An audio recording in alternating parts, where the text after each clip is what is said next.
Hey everyone, this is ToxicTuna returning to you with the Life is Strange theory following episode 4.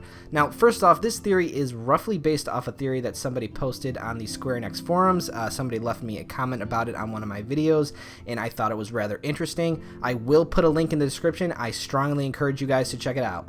Alright guys, following episode 4 we had a huge amount of questions answered, but still plenty to discuss. So let's start off with a somewhat far-fetched but nonetheless interesting theory, which basically flips the antagonist and protagonist of Life is Strange completely around.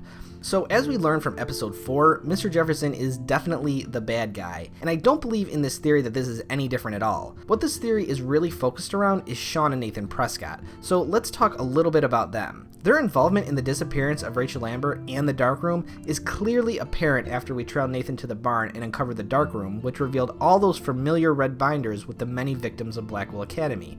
But what if they are doing this all for the greater good? Hard to believe, but let's assume something rather crazy here. What if the Prescotts are somehow aware of the imminent danger on Arcadia Bay? They have some sort of ability or know-how or whatever that there's going to be something coming to destroy the town, and they're working diligently to preserve it. They also have something to go on, which is that this danger is being caused by someone in Blackwell Academy, namely a girl. Now, after you accept that possibility, which I know is far-fetched, everything seems to make a whole shitload of sense. So, for one, the Prescotts have been in Arcadia Bay for over 100 years, and being ruthless though successful businessmen, they own much of Arcadia Bay, including Blackwell Academy. So if the Prescotts were to know of an impending storm, then obviously they'd be very troubled by this, since they would potentially lose all of which they've worked so hard for over these 100 years. Therefore, the Prescotts are focused on two main objectives. Number one is focused on stopping the storm altogether, and number two is focused on a contingency plan in case the first plan fails. So let's start with that contingency plan. So if nothing is done, our tornado will wipe out what looks to be all of Arcadia Bay, leaving the town to ruin and most likely killing most, if not all, of its residents. If the Prescotts cannot really stop the storm from destroying property, then they might still be able to keep the residents alive. After all, it is the residents of Arcadia Bay that are really making them rich, not necessarily the buildings.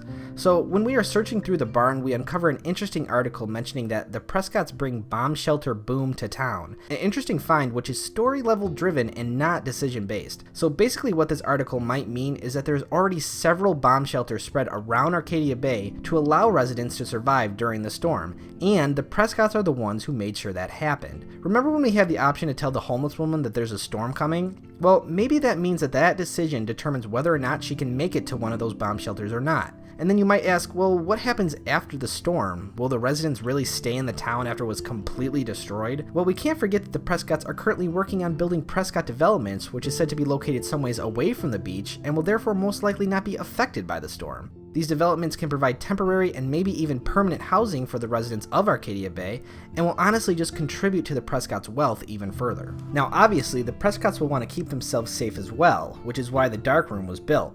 But the dark room serves two purposes, and that leads us to the main plan of attempting to stop the storm from occurring at all. So the Prescotts are aware that a girl from Blackwell Academy is responsible for the storm occurring in the first place. So how do they stop it? Well, cue Nathan Prescott and Mr. Jefferson. So first they have Nathan attend Blackwell Academy as a student. Then they buy out the school using generous donations and who knows what to keep Nathan basically scot-free. This is apparent from the threatening letters to Principal Wells from Sean Prescott. Now, after that, they made sure Nathan became a lead role in the Vortex Club, which holds parties regularly, and because the Prescotts own the school, they're able to legally bring in alcohol with what seems to be little recourse. Through these parties, Nathan is easily able to drug an unsuspecting girl in order to learn more about her, while also not giving away the secret that Arcadia Bay is in danger. However, the Prescotts need someone else. Nathan cannot do this on his own. They need someone from the inside of Blackwell Academy in order to carry out the act of what to do when they find the right girl.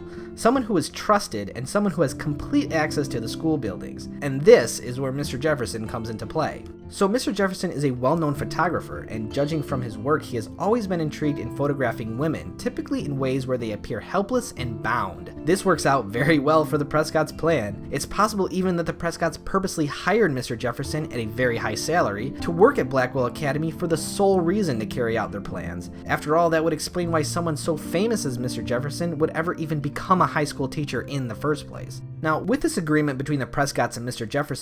Jefferson would have the opportunity opportunity of a lifetime. That's air quotes there, people. The opportunity to capture the raw emotion of an actual victim in his artwork, as opposed to hiring actors that may not portray their desperation as vividly.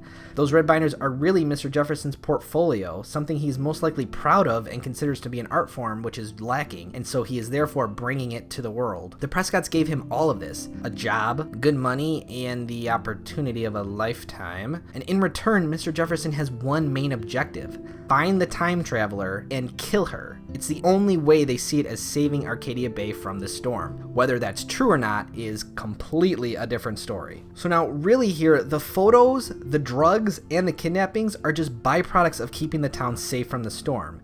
Is that the best way to do it? Probably not, but by the end of episode 4, it sure as hell seems to have worked out well, with Max trapped in the dark room and Mr. Jefferson preparing her for what might be his last photo shoot. Alright guys, I'm going to be ending that there. I hope you enjoyed this theory. I thought it was pretty interesting. If you did like it, please leave a like. I will be posting more theories as time goes on. We unfortunately have quite some time till episode 5, so I have plenty more to talk about. Please feel free to post your own theories up, since I would like to get a Reading Your Theories video up soon as well. Thank you all so much for watching and showing your support. I will see you all in the next one. Stay awesome, guys.